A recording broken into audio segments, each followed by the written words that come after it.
Dr. José Rino Neto, quais os pontos importantes a serem ressaltados no tratamento de uma deformidade dentofacial por meio de uma compensação dentária ou de cirurgia ortognática?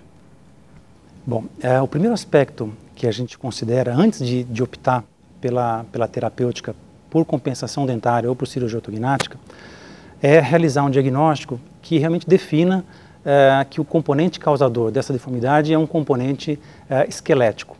Uma vez que você tem um fator etiológico esquelético, nós vamos ter que fazer uma escolha de tratamento, a opção pelo tratamento compensatório ou cirúrgico.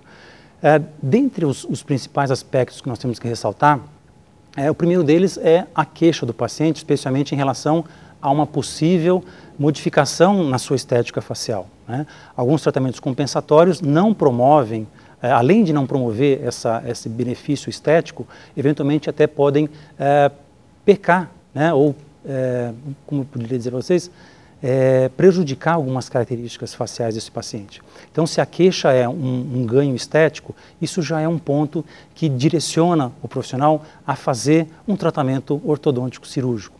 Outros aspectos importantes, como você falou, seria a obtenção de uma oclusão funcional, dinamicamente compatível com todos o sistema muscular e o sistema estomatognático, a articulação temporomandibular. Se nós conseguimos imprimir essas características na oclusão do paciente, o tratamento pode ser compensatório ou cirúrgico, desde que essa situação seja obtida. Quando algum deles não puder cumprir com essas questões funcionais, obviamente que a outra possibilidade deve ser considerada.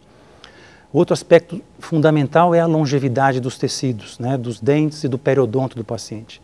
De nada adianta não submeter o paciente ou não indicar um procedimento cirúrgico que possa, no futuro, prejudicar a estabilidade, prejudicar a integridade desses tecidos, do tecido ósseo que circunda esse dente, da condição periodontal que esse dente vá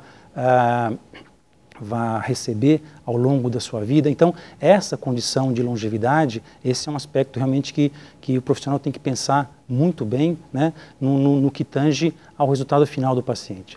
E associado a isso, um outro aspecto é a estabilidade do tratamento. Então, tratamento compensatório ou cirúrgico tem as suas considerações de estabilidade, de posições que se mantenham ao longo da vida do paciente. Esses são aspectos prioritários que servem para essa escolha de tratamento. E os outros dois que eu gostaria de mencionar seria, um deles, satisfazer o paciente plenamente na sua queixa, no que ele foi buscar no nosso consultório, e o último aspecto seria a manutenção ou o aumento do espaço das vias aéreas, né? Esse é um campo em franca evolução na ortodontia, na cirurgia ortognática.